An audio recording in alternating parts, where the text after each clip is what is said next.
हमारे नए गली न्यूज़ इंडिया चैनल को सब्सक्राइब करें और बेल आइकन दबाना ना भूलें।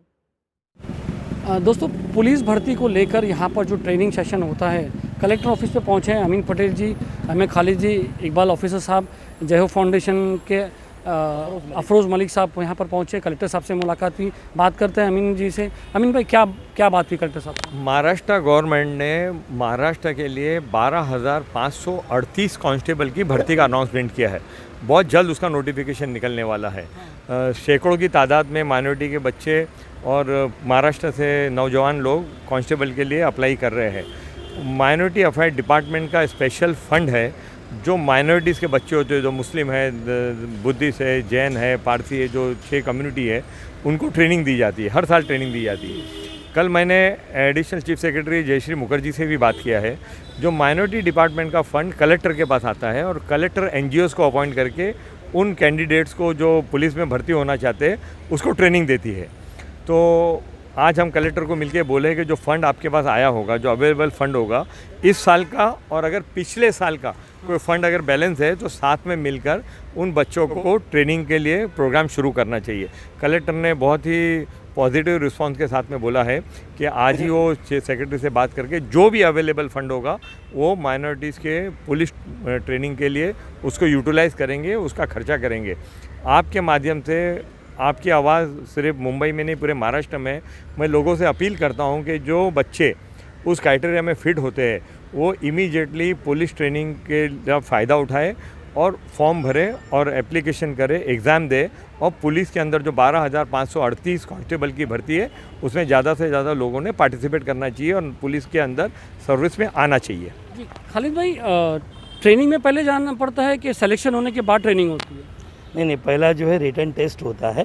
उसके बाद में फिज़िकल टेस्ट होता है। उसके बाद में मेडिकल टेस्ट होता है। इस बार महाराष्ट्र गवर्नमेंट ने 12,538 वैकेंसीज़ को अवेलेबल किया है। तो हम चाहते हैं कि भाई इसके अंदर हमारे जो माइनॉरिटी के बच्चे शामिल होना चाहिए। हमने हज़रत मोइन मियाँ साहब के दुआ से शुरू किया, उसके बाद में अमीन पटेल साहब ने हमारी मदद की है। और कल अमीन पटेल साहब ने जो है MDD के जो सेक्रेटरी है, प्रिंसिपल सेक्रेटरी, उनसे बात की है तो उन्होंने बताया कि फ़ंड जो है अवेलेबल है और हमने सारे कलेक्टर को सर्कुलर भेज दिया, फंड है और आप वहाँ पे काम शुरू करें ट्रेनिंग का। तो उस सिलसिले में यहाँ मिलने के लिए आए थे। अभी आज इनसे मिले तो इन्होंने इनसे बात भी की। तो अमीन पटेल साहब ने उस बात को भी उठाया कि भाई अगर पिछले साल का कोई फ़ंड बाकी है तो उस फंड को भी इस्तेमाल करके ज़्यादा से ज़्यादा बच्चों की ट्रेनिंग दी जाए।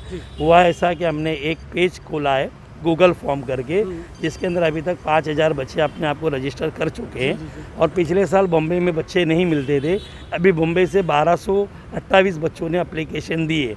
और हम चाहते हैं कि ज़्यादा से ज़्यादा यहाँ कलेक्टर अपने बच्चों की ट्रेनिंग दे दे। अगर बाकी जो बच्चे उनको हम मोइन मियाँ साहब ने और अमीन पटेल साहब ने कहा कि जो ज़रूरत के मुताबिक, और इकबाल ऑफिसर साहब ने जो है वो 6 डिस्ट्रिक्ट को अडोप्ट किया है। कलेक्टर साहब ने क्या जवाब दिया, वो ज़्यादा इम्पोर्टेंट? कलेक्टर साहब ने कहा कि अमीन भाई जो भी फंड है हमारे पास अवेलेबल है, सारा हम इस्तेमाल करके मैक्सिमम बच्चों को ट्रेनिंग देंगे।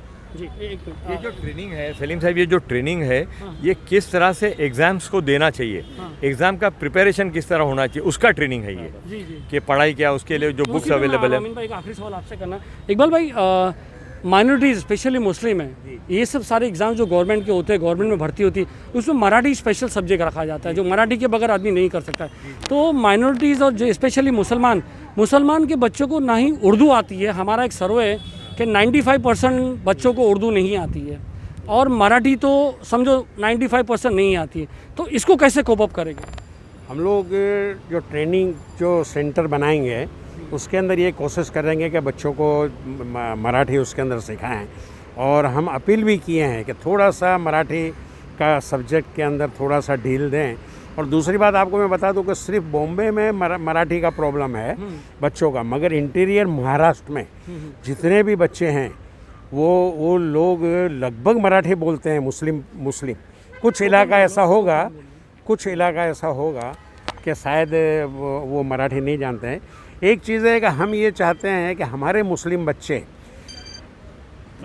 माइनॉरिटी वो ज़्यादा से ज़्यादा देश की खिदमत और स्टेट की खिदमत के लिए आगे आएँ, लॉ एंड ऑर्डर को मेंटेन करने के लिए एक ये देश की सेवा है, सबसे बड़ी बड़ी स्टेट की सेवा है। और यानी इसके आप जो है कोशिश करेंगे ज़्यादा से ज़्यादा बच्चे को मराठी भी सिखाएं। हाँ। ठीक है अमीन भाई, क्या कहना है आपका कि मराठी जो है सब्जेक्ट है जिस वजह से बहुत सारे माइनॉरिटीज़ के बच्चे स्पेशली मुस्लिम आ नहीं पाते हैं?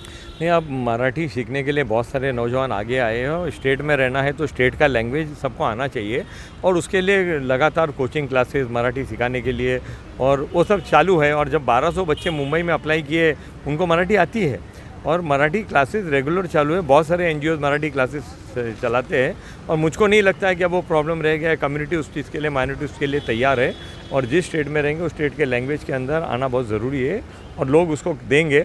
मुझको लगता है कि इस बार जो 12,538 बच्चे जो उनकी जो नौकरी निकल रही है उसमें बहुत सारे माइनॉरिटीज़ के बच्चे हिस्सा लेंगे। रिजर्वेशन है इसमें? नहीं, रिजर्वेशन हर जगह तो रिजर्वेशन होता है इस एग्ज़ाम में।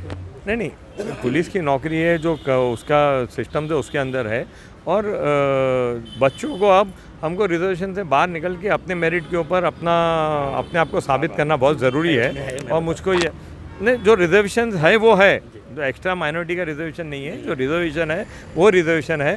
मगर आज हमको जनरल कैटेगरी में कॉम्पीट करके हमने आपको साबित करके हमको इस नौकरी के अंदर जाना चाहिए। जैसा इकबाल भाई और खालिद भाई ने सब सही बताया, हज़रत मोइन अशरफ साहब ने भी कल यही बात की है कि हमको ये पुलिस में भर्ती एक जज्बे से करना है, महाराष्ट्र की खिदमत करना है, देश की खिदमत करना है। जी अफरोज़ भाई भी आप एक लास्ट बाइट आप दीजिए। जी अफरोज़ भाई, मराठी सब्जेक्ट और जैसे उर्दू, मुसलमान उर्दू से भी बहुत दूर है जो यंग जनरेशन है। बहुत हमने भी सर्वे किया है कि उर्दू और मराठी जो है वो आज के बच्चों को, आज की कौम को नहीं आती है।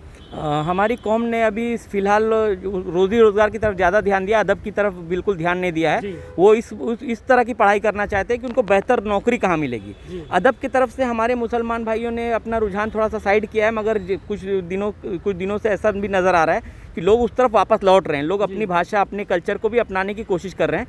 तो इंशाल्लाह कोशिश करेंगे तो ज़रूर कामयाबी होगी और आगे चल के देखते हैं कि अल्लाह इनके मन में, मुसलमानों के मन में कितना अदब का और कितना उर्दू अपनी जो उनकी मातृभाषा है उसके लिए कितना उनका रुझान होता है। अगर वो रुझान करेंगे तो इंशाल्लाह 100% लोगों को उसकी उर्दू का ज्ञान हो जाएगा। जी आखिरी सवाल है उसी का जवाब दीजिए आप। इसकी सैलरी क्या है? मतलब लोगों को पता चलना चाहिए बच्चों को अमीन भाई कि ये करेंगे तो हम ये करेंगे। तो 20,000 से 22,000 रुपये इसकी सैलरी है। हाँ। स्टार्ट का जो है उसके बाद में सैलरी बढ़ते जाता है और इसमें प्रमोशन भी होता है। इसमें है ना 10% का रिजर्वेशन है जो इकोनॉमिक वीकर सेक्शन का, जनरल कैटेगरी में 10% का, जो 8 लाख से जिनका इनकम कम है उनको 10% का रिजर्वेशन है।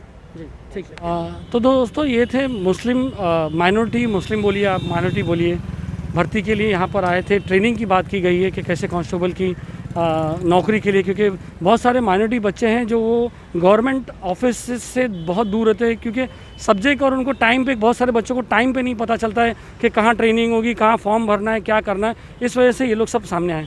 बहुत बहुत शुक्रिया अमीन भाई, सब लोग का कली न्यूज़ में बात